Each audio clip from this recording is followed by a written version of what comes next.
Le Cléache Josse, un deuxième bateau est arrivé quelques heures plus tard. Le tandem François Gabard et Tom Laperche, déjà deuxième en 2021.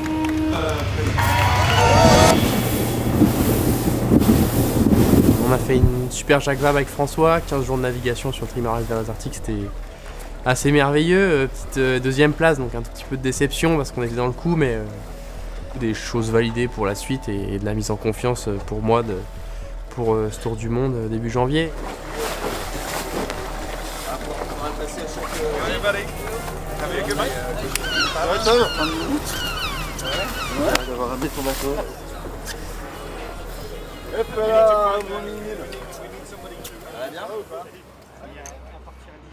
Après des contrôles ultrasons en Martinique, on a découvert un problème sur notre bras avant.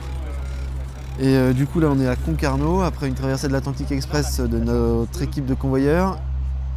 Il faut qu'on arrive à trouver une solution pour réparer d'ici au 7 janvier et c'est pas encore gagné.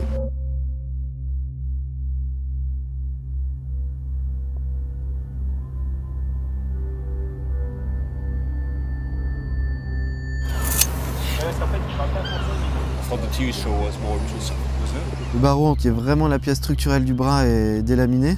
Donc je pense que sur le bateau, on ne peut pas avoir une avarie pire que ça. Depuis qu'on le sait, avec les archis et les calculateurs, on passe notre temps en réunion pour réfléchir à la meilleure solution possible de réparation en vue d'être prêt pour le 7 janvier, mais c'est pas facile.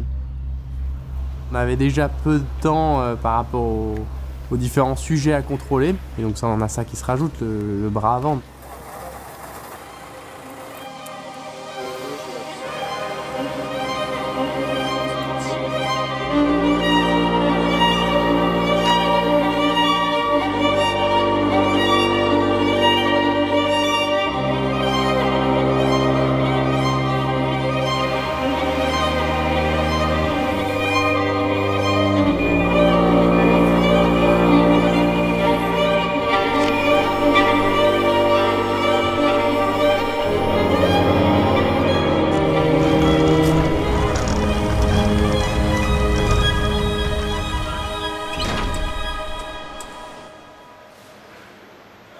Au moment de la nouvelle, juste avant, je suis plutôt hyper content d'avoir un bateau en bon état et de se dire que ces semaines-là, on va réussir à vraiment bien se préparer comme on l'a prévu.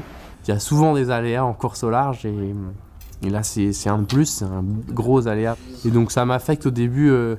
Au début, c'est assez dur parce que il y a de l'incompréhension, il y a la possibilité quand même qui est pas très loin de... Peut-être on peut pas aller faire le tour du monde. J'avais commencé à faire un sous-assemblage par fois, de plateforme. Ça va?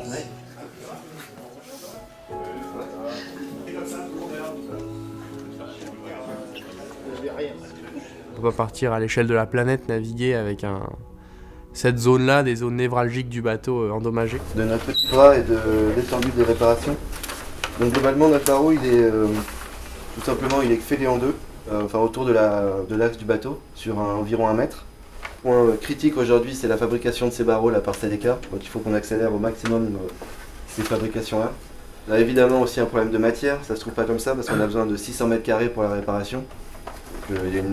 C'est un beau défi technique à réaliser d'ici le départ du Tour du Monde, mais il y a un espoir donc on fonce. Parce que j'ai toujours super confiance dans tout ce que vous faites sur ce trimaran.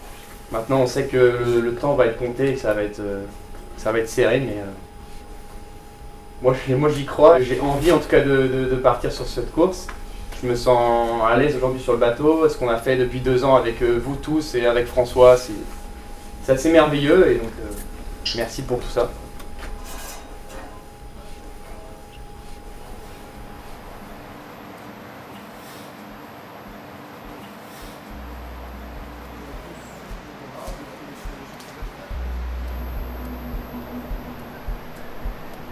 Disons que on n'est pas forcément dans les meilleures conditions pour un départ sur un tour du monde, ça c'est sûr.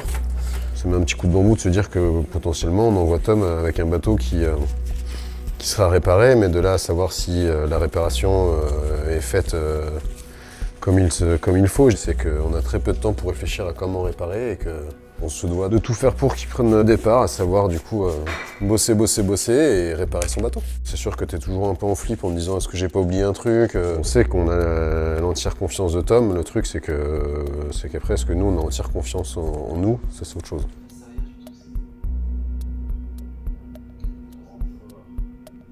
Je te dis, hier soir, c'était pas déconnant quoi, comme planning, c'était presque jouable, j'étais limite optimiste. Ce matin, je te dis, on se prend une semaine dans la gueule. Sachant que JC, donc énormément inconnu encore, quoi. Tu vois, Après, tu vois, le call de lundi, ça a été clair, c'est on attaque. Voilà. Donc, avec on attaque, avec toutes les incertitudes que l'on a. C'est pas une petite réparation. Donc, en somme toute, c'est pas très compliqué. Mais c'est des grosses pièces à venir assembler, à venir coller. Il y a beaucoup de kilos et beaucoup de mètres carrés de carbone à mettre, donc c'est du temps. C'est forcément du temps qui est très peu compressible si on veut pouvoir quand même faire une réparation structurelle. Ça reste le bras avant qui est une des pièces les plus chargées du bateau, donc il ne faut pas faire n'importe quoi. C'est pas gagné quoi, et que ça peut être vraiment compliqué, voire impossible. Donc à un moment il y a une part de doute de un truc qui te tombe dessus où va falloir le surmonter. Le chantier qui était initialement prévu de 3 semaines, il se transforme et il s'allonge un peu pour intervenir sur la réparation du bras. On est déjà en course, il faut couver de l'énergie pour arriver à être à Brest avant le départ, parce qu'il y a beaucoup de travail en plus. Il fallait faire soit des postes, soit au moins relever les équipes chez CDK pour qu'on puisse avancer un peu plus vite. Il y a la partie donc, du team SVR, où on est une vingtaine.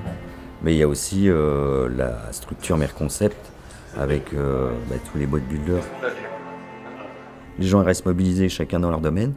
Et puis dès qu'ils ont du temps libre, soit le soir, soit le week-end, ils basculent plutôt sur...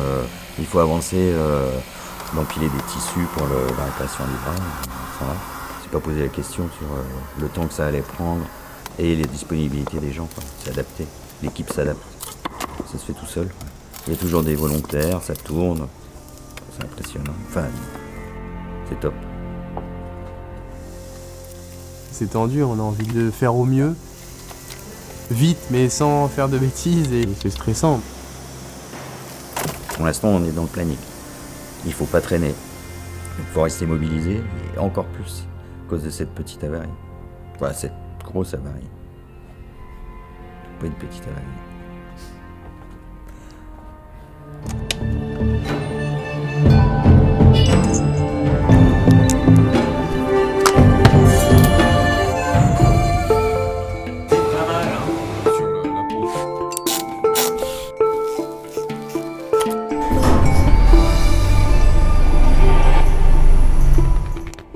Assez peu de contraintes.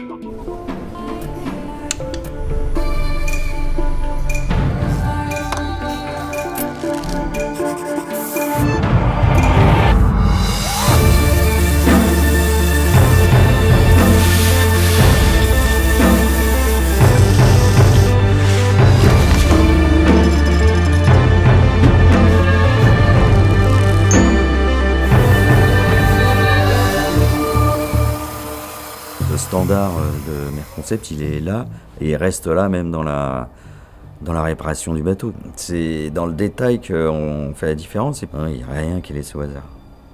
Donc moi je suis pas inquiet.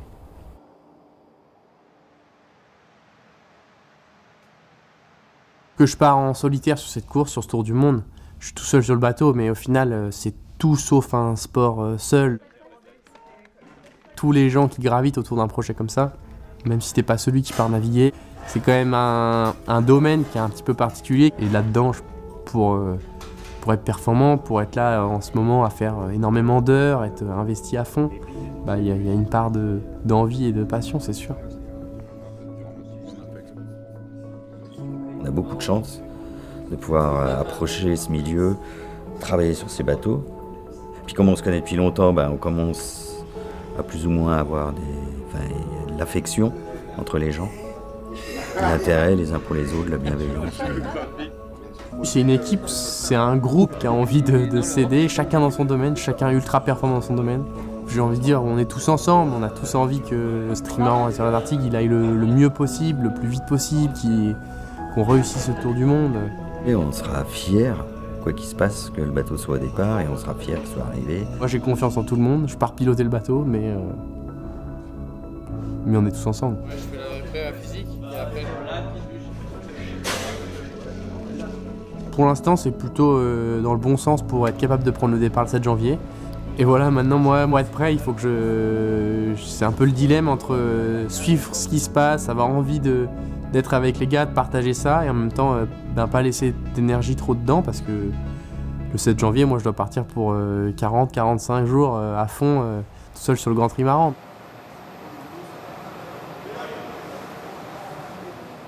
Je suis déjà un peu dans une bulle de ce tour du monde. Là, je me sens vraiment comme un marin qui part à l'aventure. Je me retrouve avec l'élément, avec la nature, à jouer au mieux avec elle, à m'adapter à tout ça et à essayer que mon bateau, ce Trimaran S vers l'Arctique, on fasse la meilleure trajectoire, on aille le plus vite possible. Et évidemment, il y a une dimension technique qui est complexe, mais la part de feeling, elle est quand même très importante en termes de sensation, de réglage d'un bateau. Il y a beaucoup de choses qui se font en visuel, en sensation. Et ça, c'est... Là-dedans, je me sens un marin.